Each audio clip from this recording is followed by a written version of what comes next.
"I don't shake hands with staff," he sneered, yanking his manicured hand away from her extended palm like she carried some contagious disease. The marble lobby of First National Trust fell silent. 12 customers in line stopped their conversations. 3 tellers froze mid-transaction. Even the security guard's hand moved instinctively toward his body camera. Dr. Amara Kingston stood there, her hand suspended in the air for exactly 3 seconds. Her worn leather briefcase hung from her shoulder. Her modest blazer looked out of place among the designer suits and luxury handbags scattered throughout the bank's pristine interior.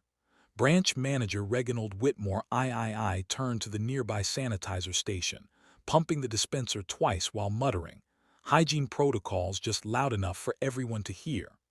A customer in line pulled out her phone. The red recording light blinked on. Have you ever been dismissed so completely that strangers started filming?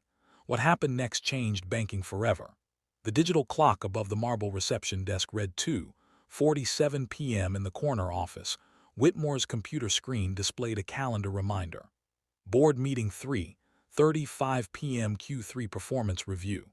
47 minutes to showtime. Amara stepped closer to the polished counter, her voice steady despite the eyes now tracking her every movement. "I'd like to schedule a private consultation about portfolio restructuring." Whitmore's perfectly groomed eyebrows shot up. He exchanged a glance with assistant manager Trevor Carroll, who had materialized beside him like a loyal shadow. Both men wore the same expression, barely concealed amusement wrapped in professional courtesy. "Ma'am." Whitmore's tone dripped with practiced patience. "Our wealth management division requires a $500,000 minimum investment. Perhaps you'd be more comfortable at our basic checking counter." He gestured toward the far end of the lobby where a single teller handled routine transactions.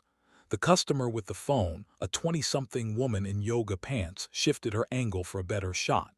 Her Instagram story already showed 23 viewers. The # First National drama would trend within 8 minutes. Amara didn't flinch. "I understand your minimums. That's exactly why I'm here."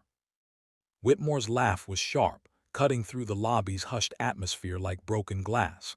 "I appreciate your confidence, but we deal in serious money here. This isn't a community credit union." Behind the teller window, Jasmine Rodriguez felt her stomach clench. She'd worked at First National for 3 years, watching the same scene play out countless times. Different faces, same dismissive script. Her fingers found her phone beneath the counter, quickly typing a message to someone off camera. Security guard Demetrius Johnson repositioned himself near the entrance. 22 years on the force before taking this job. He knew trouble when he smelled it. His hand brushed against his body camera, making sure the device was recording. Amara's briefcase rested against her leg. The side pocket gaped slightly, revealing the corner of something metallic and black. A careful observer might notice the distinctive Centurion logo of an American Express black card, a piece of plastic requiring $10,000 annual fees and invitation-only status. Her phone buzzed. The notification flashed briefly. Bloomberg Terminal Alert. Market Volatility Update. She glanced at it, then slipped the device back into her jacket. From her blazer pocket, the edge of a boarding pass protruded just enough to show. First class JFK to Geneva, 8:15 p.m. Whitmore continued his performance, his voice rising slightly. "Look, I don't want to waste your time or mine. Our private banking clients include Fortune 500 executives, pharmaceutical company founders, real estate mogul. These are people who move markets, not follow them." Carlyle nodded vigorously, playing his supporting role to perfection. "Mr. Whitmore handles portfolios that most people can't even pronounce the numbers on." The Instagram live stream had reached 847 viewers. Comments flooded the screen. "This is so wrong. And someone needs to check this," manager mixed with angry face emojis and fire symbols. Mrs. Eleanor Hastings, 73 and sharp as her grandmother's pearls, stepped out of line. She'd banked here for 42 years, had watched 3 generations of her family grow up with First National accounts. "Excuse me, young man, but I've never seen such rudeness in my life." Whitmore's smile faltered for just a moment. "Mrs. Hastings, this doesn't concern you. Please return to your transaction." It concerns me when you treat customers like servants." Alina shot back, her voice carrying the authority of old money and older values. More phones emerged from pockets and purses. The scene was being captured from multiple angles, now uploaded to TikTok, Facebook, Twitter. Modern technology turned every public space into a potential courtroom. Amara remained calm, almost serene. Her fingers drummed once against her briefcase handle, a subtle rhythm that might have been nervousness or might have been something else entirely. "Some people," Whitmore announced loudly enough for the growing audience, "watch too much television. They think walking into a bank means you're automatically an investment banker." That was the moment everything shifted. The comment hit the lobby like a slap. Jasmine looked up from her window, horror written across her face. Demetrius stepped forward, his training kicking in. Even the other customers seemed to sense they'd crossed into dangerous territory. But Amara's expression didn't change. If anything, she seemed to grow more still, like a predator that had just spotted its prey. "Television," she repeated quietly, almost to herself. "That's interesting." The live stream viewer count jumped to 1,247. Someone had shared it to a local Facebook group. The notification badges on various phones began lighting up like Christmas trees. Whitmore, emboldened by what he mistook for submission, pressed his advantage. "I'm just saying there's a difference between ambition and delusion. We can't help everyone who thinks they deserve the VIP treatment." The clock now read 2:54 p.m. 38 minutes until the board meeting that would determine Whitmore's promotion to regional vice president. He had no idea that 38 minutes was more time than he'd need to destroy his entire career. 2:56 p.m. The board meeting loomed 39 minutes away. Trevor Carroll sensed an opportunity to impress his superior. He stepped forward, adjusting his tie with the confidence of a man who'd never been told no by anyone who mattered. "Is there a problem here?" His voice carried the practiced authority of middle management. "Mr. Whitmore, do you need assistance handling this situation?" The word situation hung in the air like smoke from a fired gun. The Instagram live stream had exploded to 47 viewers. 47. Comments scrolled faster than anyone could read. "This is discrimination. Someone call the news. Get her name." The hashtag hatbanking. While Poor began trending in real time across multiple platforms, Amara studied both men with the calm attention of a scientist observing specimens. "There's no situation, gentlemen. I simply requested a consultation about moving my assets." Assets. Whitmore's repetition made the word sound like a joke. "Ma'am, I think there might be some confusion about what constitutes investable assets versus, say, a savings account." Carol nodded enthusiastically. "Perhaps our community branch on Elm Street would better serve your needs. They specialize in smaller accounts, first-time banking relationships, that sort of thing." The suggestion landed like a physical blow. Even Demetrius, positioned by the entrance, visibly winced. 40 years of life had taught him to recognize coded language when he heard it. 3 customers left the line in disgust. One was Mrs. Patterson, whose family had banked here since the 1960s. She made eye contact with the live streamer and shook her head slowly, deliberately. Alina Hastings had heard enough. Her Prada handbag hit the marble floor with a sharp crack as she stepped forward. "Young man, I've been banking here since before you were born. This woman has conducted herself with more grace than you've shown in 5 minutes. Mrs. Hastings." Whitmore's voice carried a warning edge. "Please don't let emotion cloud your judgment. We have procedures for a reason."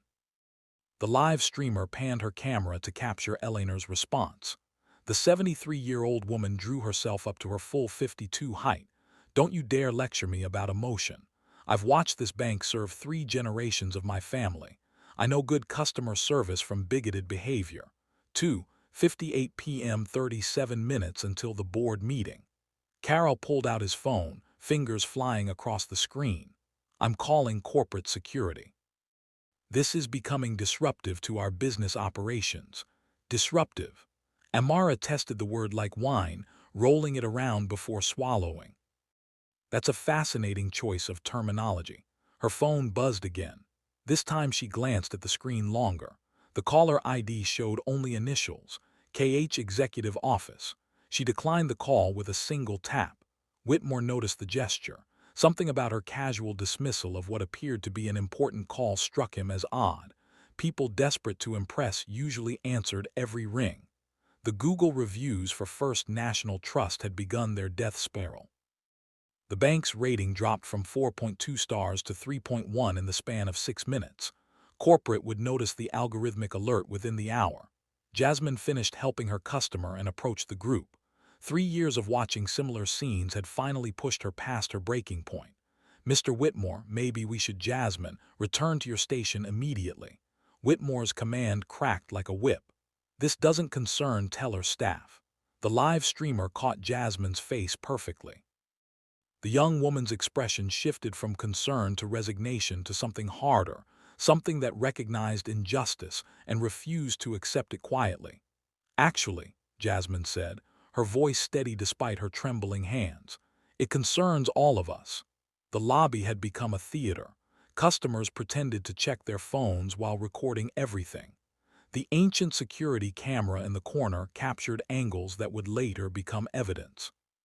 Social media turned witnesses into broadcasters, transforming a local incident into a national conversation. Demetrius stepped closer to the group. 22 years of police work had taught him to recognize the moment when situations crossed lines. His body camera recorded everything. A digital witness that couldn't be intimidated or silenced. "Ma'am," he addressed Amara with professional courtesy. "I'm sorry, but I have to ask you to either conduct your business or leave the premises." "Bank policy." Amara turned to face him fully. Up close, Demetrius noticed details that distance had hidden. Her blazer, while modest, showed expert tailoring. Her shoes were Italian leather, worn but expensive. Her briefcase bore the subtle logo of a Swiss manufacturer that catered to executives and diplomats. "Of course, officer, but first, may I make one phone call?" The question was perfectly reasonable. Public spaces, constitutional rights, basic human dignity all supported her request, but something in her tone suggested this wouldn't be a call to a lawyer or a complaint hotline. Whitmore's laugh echoed off the marble walls. "This isn't customer service theater, lady. We have actual clients waiting." He gestured toward the remaining customers in line. 2 pharmaceutical executives, a real estate developer, and a tech startup founder who'd been featured in Forbes last month. People whose time actually mattered, whose money moved markets, whose respect could advance careers.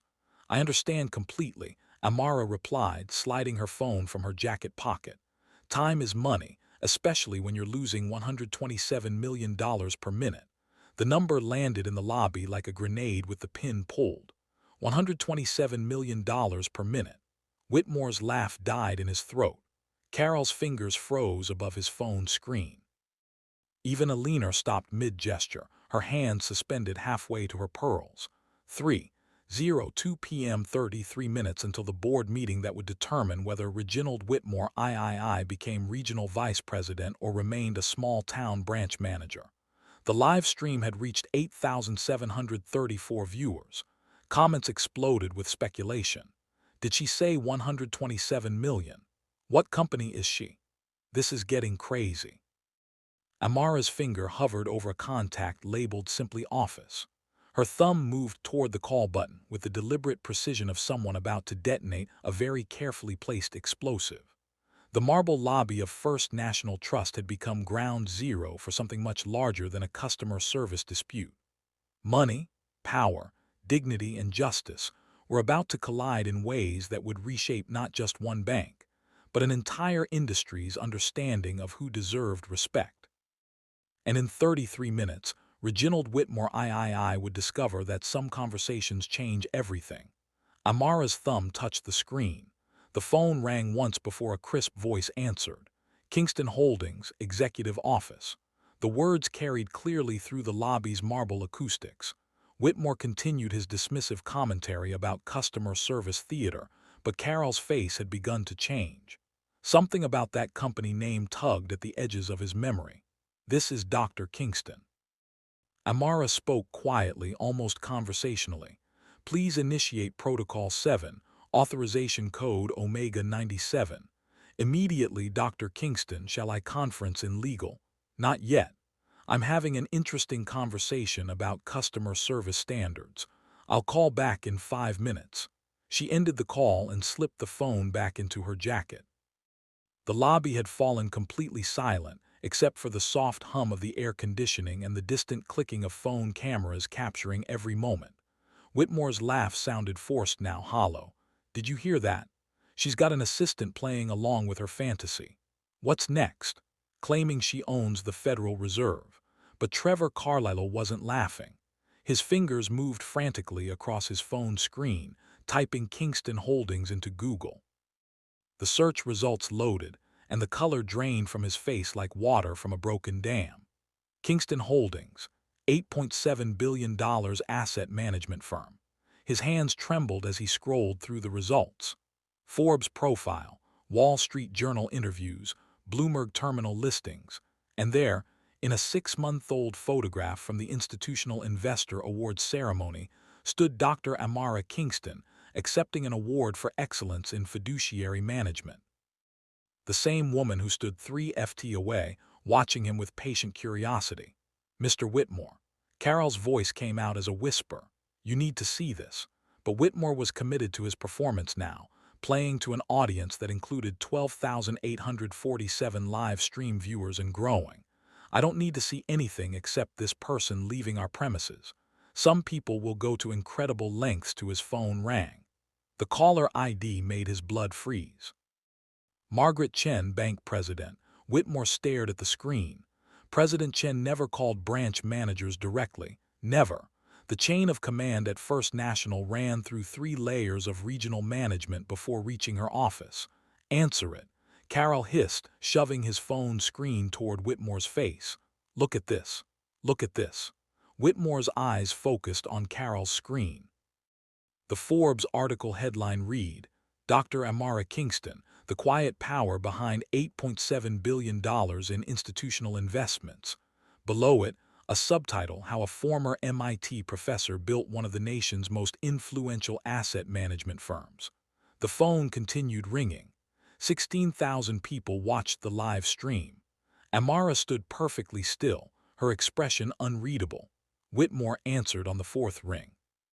"President Chen, whatever is happening in your branch right now, fix it immediately." Chen's voice cut through the line like surgical steel. "I have 6 board members asking me why our largest institutional partner is trending on social media in connection with discrimination claims." The words hung in the air like toxic gas. "Largest institutional partner. I don't understand," Whitmore stammered. "We don't have any." "Dr. Amara Kingston, you absolute fool. $3.2 billion in managed assets, pension funds, municipal bonds, private equity stakes. She's sitting in your lobby being live streamed to 20,000 people while you treat her like." Chen's words became a distant buzzing in Whitmore's ears. The phone slipped from his nerveless fingers, clattering against the marble floor. Amara bent gracefully and picked up the device. "President Chen, this is Amara Kingston. How lovely to hear from you. Dr. Kingston, I am mortified. Please tell me we can discuss this privately. The Geneva meeting is still on schedule." Geneva was always flexible, Margaret, but this conversation has been quite educational. Amara handed the phone back to Whitmore, whose face had turned the color of old newspaper. Around the lobby, customers held their breath. Jasmine covered her mouth with both hands. Even Demetrius had stopped pretending to patrol and stood frozen near the entrance. The live stream had exploded to 23,891 viewers. Had banking dignity began trending nationally. Local news stations monitoring social media flagged the story for their evening broadcasts. "Protocol 7, Carol whispered, finally understanding. "What's Protocol 7? Amara's smile was gentle, almost maternal. "Fiduciary withdrawal protocols when institutional relationships terminate due to ethical violations." She opened her briefcase for the first time. Inside, nestled in custom leather slots, were documents bearing official seals and signatures. Legal papers that could move mountains of money with a few keystrokes. "Your bank manages $127 billion in total assets," she continued, her voice never rising above conversational level. "My firm controls $3.2 billion of that through various investment vehicles." The mathematics were simple, brutal, and devastating. Pension fund management, 847 million. Municipal bond portfolios, 1.1 billion. Private equity stakes in 17 companies, 1.3 billion. And Whitmore's MBA training kicked in automatically, calculating percentages even as his career crumbled around him. 3.2 billion out of 127 billion, nearly 3% of the bank's total managed assets. In banking, 3% was the difference between profit and catastrophe. Our institutional agreement, Amara continued, pulling a thick document from her briefcase, includes Clause 47B, immediate withdrawal rights for discriminatory practices, breach of fiduciary duty, or failure to maintain dignity standards. She turned to a highlighted section and read aloud. Upon determination of ethical violations, client reserves the right to immediate asset withdrawal with all associated penalties transferred to institution. The live stream had reached 31,247 viewers. Someone had shared it to Reddit. The story was spreading like wildfire through financial Twitter, where bank stock analysts tracked sentiment in real time. Whitmore's phone buzzed with notifications, text messages from colleagues, emails from supervisors, alerts from the bank's social media monitoring system. The damage was cascading through the institution's nervous system like a virus. "Dr. Kingston," he began, his voice barely audible, "please, let's discuss this privately." "Privacy was offered 18 minutes ago," she replied, checking her watch. "I prefer transparency now." Carlisle grabbed Whitmore's arm. "The board meeting. They're expecting you in 20 minutes to discuss your promotion." The irony was exquisite. Whitmore had spent the last 3 years positioning himself for regional vice president. The promotion required a spotless record, exemplary customer service rating, and the ability to manage high-value relationships. In 18 minutes, he'd managed to destroy all three. Amara's phone rang. She glanced at the screen. "KH Trading Desk." "Excuse me," she said to the group answering the call. "Yes, Dr. Kingston. We're seeing unusual activity in First National's stock price, down 4% in the last 10 minutes. Should we hedge our municipal bond positions?" Her response carried clearly through the silent lobby. "Not yet, but prepare the transition protocols for immediate execution if needed." She ended the call and looked at Whitmore with something that might have been pity. "The market is efficient, Mr. Whitmore. 29,000 people are watching this conversation. Institutional investors read social media. Stock prices reflect sentiment in real time." The live stream counter showed 34,156 viewers and climbing. Comments flooded the screen faster than human eyes could follow. Local news trucks were probably already en route. "I came here today," Amara said, her voice carrying the weight of absolute authority, "to discuss expanding our relationship with First National, a new education initiative, possibly some community development projects." She paused, letting the words sink in. "Now I'm considering ending it entirely." The words hit the lobby like a physical force, ending it entirely. $3.2 billion gone with a signature. Eleanor Hastings stepped forward, her voice cutting through the tension. "Young lady, I've been watching this whole disgusting display. Whatever you decide, you have my complete support." "Mrs. Hastings," Amara smiled, recognizing a kindred spirit. "Thank you. Your loyalty to principle over convenience is exactly why institutions like this should exist." Jasmine had abandoned all pretense of working. She stood at her window, tears streaming down her face, not from sadness, but from the relief of watching justice unfold in real time. 3 years of swallowing similar humiliations, of watching customers dismissed and degraded, had been building to this moment. Demetrius approached the group, his body camera recording everything. "Ma'am, I need to apologize. I was just following procedure, but officer, you were perfectly professional," Amara interrupted. "You treated everyone with equal respect. That's all anyone can ask." The security guard's relief was visible. 22 years of police work had taught him the difference between following orders and following conscience. Today they'd aligned. Whitmore's phone exploded with notifications. Regional managers, compliance officers, the communications department, Everyone who mattered at First National was suddenly very interested in a small-town branch manager's Tuesday afternoon. The expansion project, Carol whispered, remembering fragments from executive briefings. The community development initiative, $30 million in approved funding. Amara nodded. Kingston Holdings was prepared to recommend First National as the primary financial partner for 17 municipalities across 3 states. Infrastructure improvements, education funding, small business development. She pulled another document from her briefcase. The preliminary agreements are already drafted. $2.3 billion in municipal bond financing over the next 5 years. The mathematics were staggering. Not just the immediate $3.2 billion withdrawal, but the loss of future business that dwarfed even those numbers. Whitmore's legs felt weak. He gripped the marble counter for support, watching his career dissolve in real time. The board meeting was now 17 minutes away. The same meeting where he'd expected to receive confirmation of his promotion to regional vice president. Dr. Kingston, he managed, his voice barely a whisper. I made a terrible mistake. Please, there must be some way to mistake. She tested the word like a prosecutor examining evidence. That's an interesting characterization. The live stream had reached 4,123 viewers. Kingston banking was trending alongside hat banking dignity. Financial journalists monitoring social media had begun reaching out to their banking industry contacts, sensing a story that went far beyond one discriminatory encounter. Amara's phone buzzed with a text message. She glanced at it. Legal team standing by. Securities division monitoring market impact awaiting instructions. Mr. Whitmore, Mr. Carroll, she said, her tone shifting to something harder, more final. I want you to understand something clearly. This isn't about money. Money is just a tool. She gestured toward the live stream, the watching customers, the broader audience now paying attention.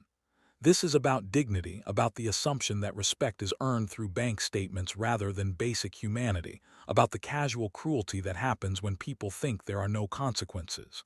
Her briefcase held one more document. She pulled it out slowly, deliberately.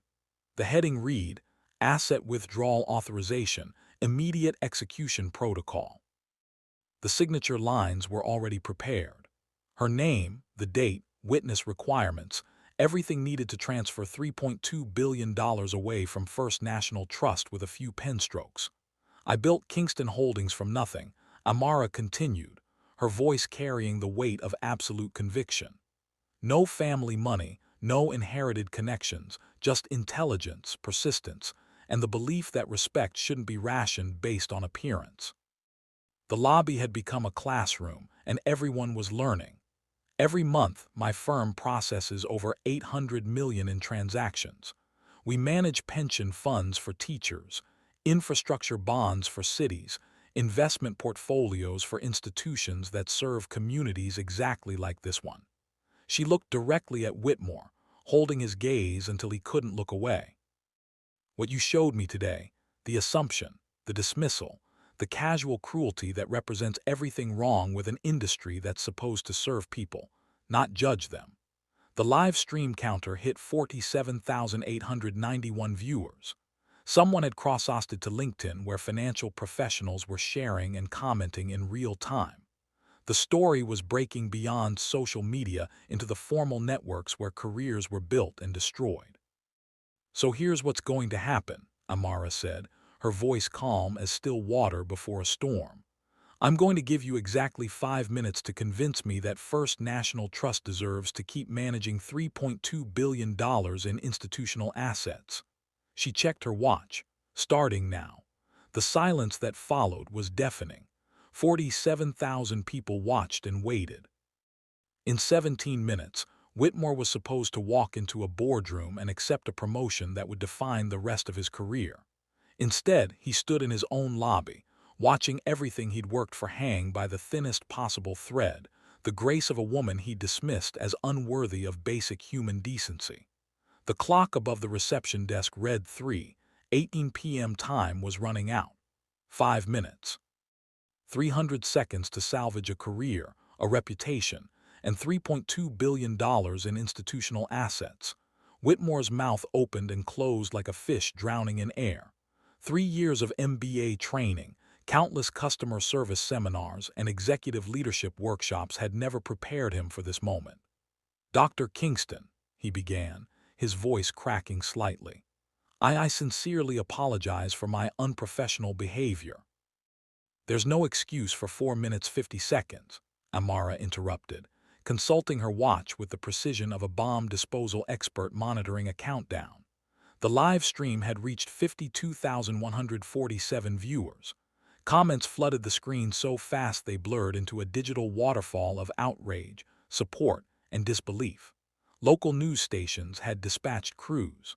The story was breaking into mainstream media cycles in real time. Carol grabbed Whitmore's arm, whispering frantically, "The diversity initiative, the community outreach programs, promise her anything." But Amara heard every word. "Mr. Carroll, promises are just words until they become policies. I'm more interested in systemic change than personal apologies." Her phone rang again. This time she answered on speaker. "Dr. Kingston, this is David Chen from Securities Trading. First National stock price has dropped 7% in the last 20 minutes. Should we short the position before market close?" The question landed in the lobby like a financial neutron bomb. Shorting the stock would be both profitable and devastating, betting against the bank while simultaneously destroying its market value. "Not yet, David, but prepare the paperwork." She ended the call and looked at Whitmore with clinical interest. 4 minutes 20 seconds. Eleanor Hastings stepped closer to the group. "Young man, I've been a customer here for 42 years. My family has trusted this bank through 3 generations. If you lose Dr. Kingston's business because of your prejudice, you'll lose mine too, Mrs. Hastings," Whitmore pleaded. "Please don't let emotions." Eleanor's voice could have cut diamond.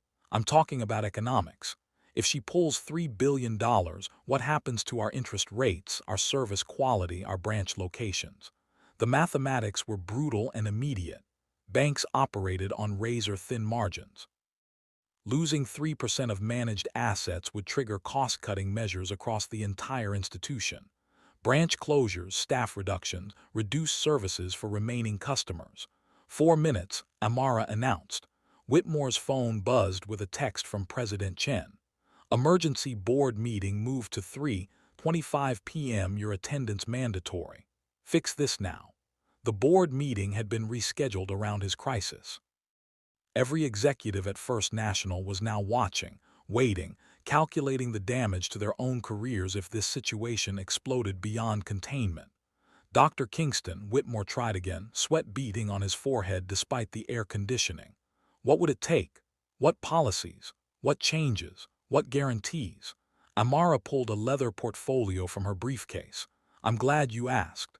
Kingston Holdings maintains detailed requirements for institutional partnerships."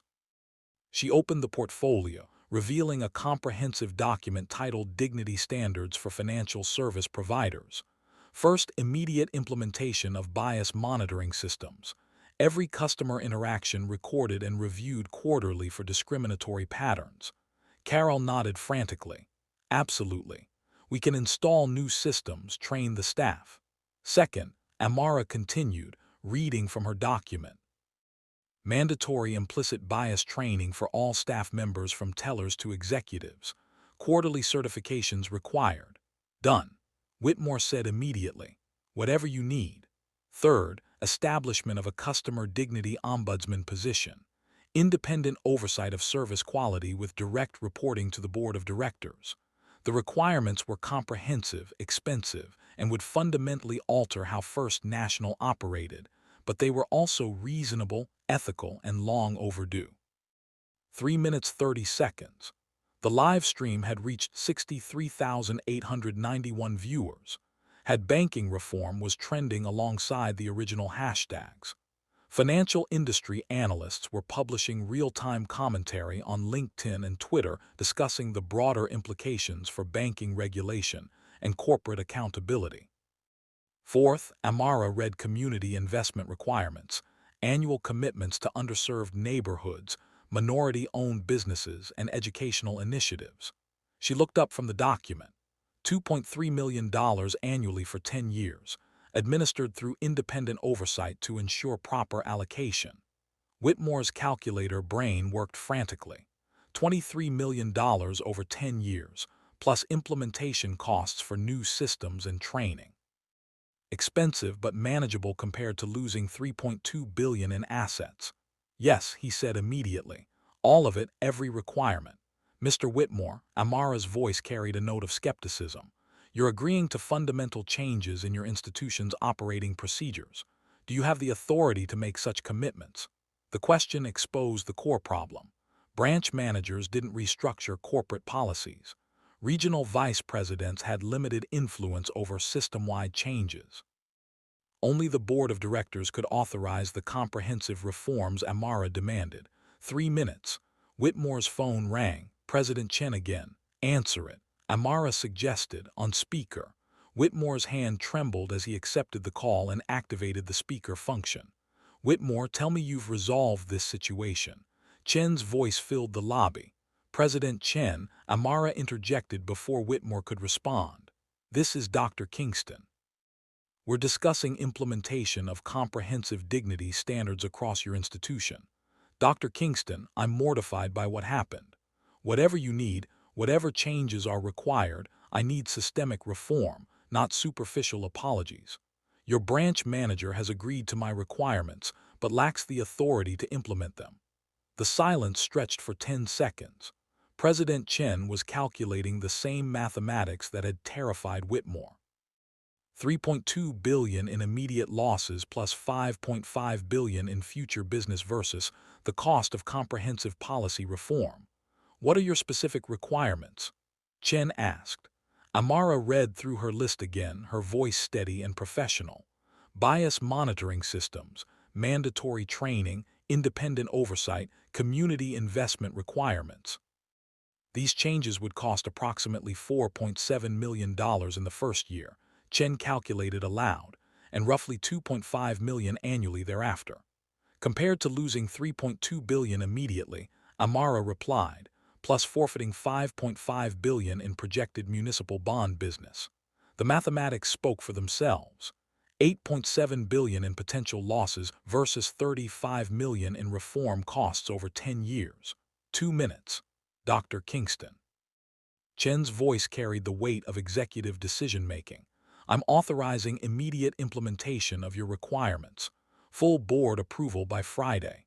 In writing, Amara specified signed agreements with specific timelines and measurable benchmarks. Absolutely. Legal will draft the documents this afternoon. 1 minute 30 seconds. The live stream had exploded to 78,034 viewers. Someone had created a hashtag specifically for the countdown. Nerder 90 seconds left. Local news crews were arriving at the bank, setting up cameras outside the marble entrance. Dr. Kingston, Whitmore found his voice again. I want to personally apologize not because of the money but because what I did was wrong, fundamentally, ethically wrong. His apology carried the weight of genuine recognition. 3 years of casual prejudice, of assumptions based on appearance, of treating dignity like a privilege rather than a right. 1 minute. Amara closed her portfolio and returned it to her briefcase. The asset withdrawal authorization remained on the counter, unsigned but ready. Mr. Whitmore, your apology is noted, but I'm more interested in whether you understand why this happened. Because I judged you based on your appearance instead of treating you with basic human respect, he said immediately. Deeper than that. Whitmore thought for a moment, his career hanging in the balance. Because I assumed that wealth and worth were the same thing, that your value as a customer depended on what I could see instead of who you actually were. 30 seconds. The lobby held its breath. 78,000 people watched through their screens. Employees throughout First National monitored the situation. Financial analysts waited to see whether $3.2 billion would stay or go. Amara picked up the withdrawal authorization, holding it like a loaded weapon. Mr. Whitmore, I'm going to give First National Trust 6 months to prove that meaningful change is possible, but I'm also going to be watching very carefully. She tore the withdrawal authorization in half. The lobby erupted in spontaneous applause. Even some of the live stream viewers were cheering in their comments. Jasmine wiped tears from her eyes. Eleanor Hastings smiled with satisfaction. Time, Amara announced, checking her watch. $3.22 billion had just been saved by a combination of genuine remorse, comprehensive reform commitments, and the recognition that dignity wasn't negotiable. The marble lobby had transformed from a battlefield into something resembling a courtroom where justice had actually been served. The live stream, now approaching 89,000 viewers, captured every moment of what would become a defining case study in corporate accountability. Within 2 hours, the consequences began cascading through First National Trust with surgical precision. President Chen's voice crackled through Whitmore's phone one final time. "Mr. Whitmore, you're suspended pending a full investigation. Report to Human Resources at 9:00 a.m. tomorrow. Mr. Carroll will assume temporary branch management duties." The words landed with the finality of a judge's gavel. 3 years of building toward regional vice president destroyed in 18 minutes of discriminatory behavior broadcast to nearly 90,000 witnesses. Carroll stepped forward, his face pale but determined. "Dr. Kingston, I want to personally ensure that every commitment made today is honored. You have my word." Mr. Carlisle, Amara replied, "I appreciate your intention, but I'm more interested in systems than promises. Words change with personnel. Policies endure." That evening, President Chen appeared on a hastily arranged live stream from the bank's corporate headquarters. The backdrop showed First National's logo alongside their newly drafted Customer Dignity Charter. "This afternoon, our institution failed one of our most valued partners," Chen announced to an audience of over 200,000 viewers across multiple platforms. "Dr. Amara Kingston deserved our respect and received our prejudice. This ends today." The statement was precise, unequivocal, and legally vetted. No corporate double-speak, no deflection of responsibility, just institutional acknowledgement of failure and commitment to change. Within 36 hours, the concrete reforms began implementation. The Customer Dignity Monitoring System launched with German engineering precision. Every interaction in every branch would be recorded, analyzed, and scored for bias indicators. Quarterly reports would track patterns, identify problems, and measure improvement across demographic categories. Jasmine Rodriguez received an unexpected promotion to branch manager, effective immediately. Her 3 years of witnessing discrimination had qualified her uniquely to prevent it. Her first directive, mandatory bias interruption training for every employee, including executives. "If you see it happening, you stop it," became the new institutional standard. No exceptions, no excuses, no career considerations that outweighed basic human dignity.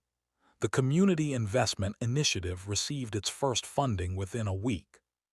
$2.3 million earmarked for underserved neighborhoods, minority-owned businesses, and educational programs. Not charity, but investment in communities that banks had traditionally overlooked. Mrs. Eleanor Hastings accepted an invitation to join Kingston Holdings' Community Advisory Board, bringing 4 decades of banking experience and zero tolerance for institutional prejudice. Her first recommendation: mystery shopper programs specifically designed to test discrimination responses. The ripple effects spread beyond First National with surprising speed. 47 other banks across 6 states implemented similar dignity standards within 3 months. The American Banking Association created new discrimination reporting protocols. Federal regulators cited the First National case in updated guidance documents. Not revolution, but evolution. The kind of systematic change that happens when economic pressure aligns with moral imperative. Demetrius Johnson received formal commendation for his professional conduct during the incident. His body camera footage became training material for security personnel across the banking industry. Sometimes doing your job correctly means everything when everyone else is failing theirs. The live stream video, edited into a 12-minute highlight reel, garnered 3.7 million views across all platforms. Comments ranged from applause to analysis to personal stories of similar discrimination. The conversation had grown beyond banking into broader questions about dignity, respect, and institutional accountability. Banking dignity became more than a hashtag. It evolved into a movement demanding service equality regardless of appearance, accent, or assumptions about wealth. 3 months later, Reginald Whitmore III published a LinkedIn article titled, "The Day I Lost Everything and Found My Conscience." The post went viral among business professionals, generating discussions about implicit bias, customer service, and the true cost of discrimination. His new position at a small community credit union paid 40% less than his first national salary, but his performance reviews consistently highlighted his newfound commitment to treating every customer with equal respect. Humility, it turned out, was an excellent teacher. The intellectual victory resonated far beyond financial statements. Amara had chosen transformation over punishment, systemic change over personal revenge. The approach proved more powerful than any lawsuit, more lasting than any settlement. First National's customer satisfaction scores increased 34% within 6 months.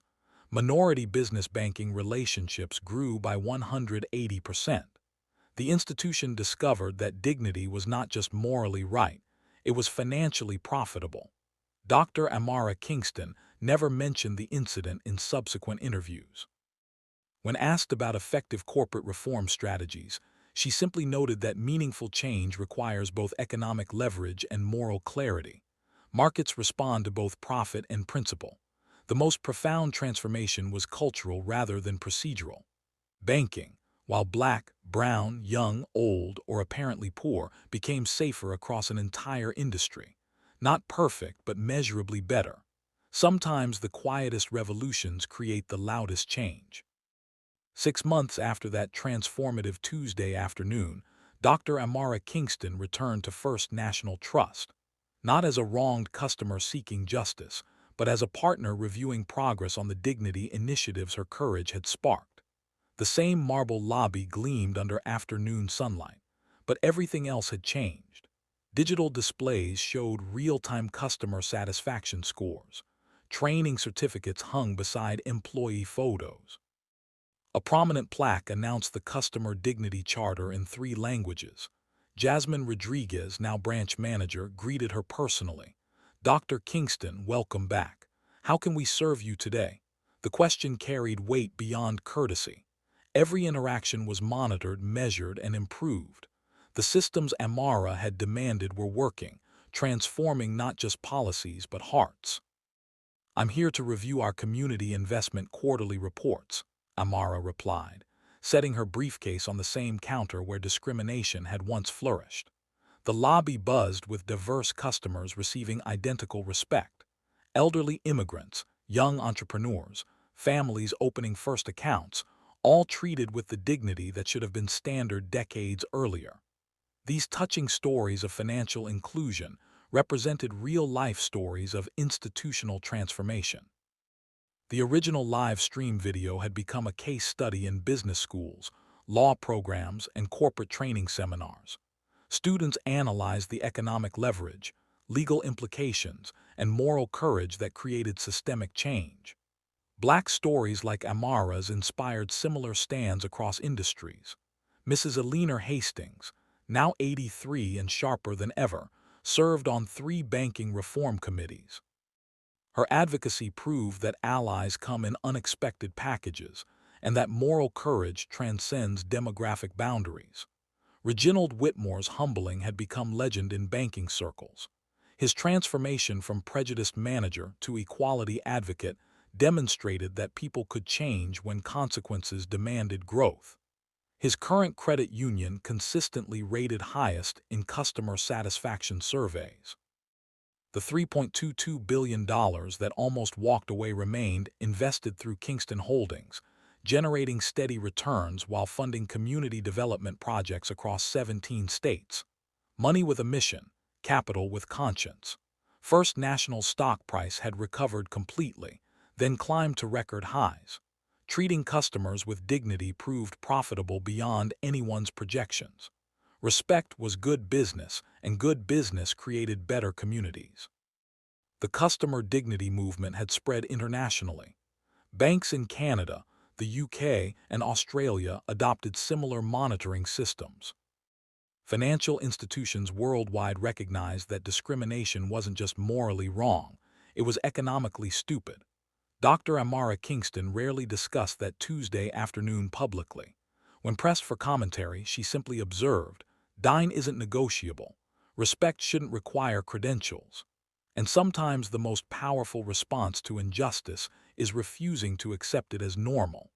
Her life stories continued focusing on education, investment, and institutional reform.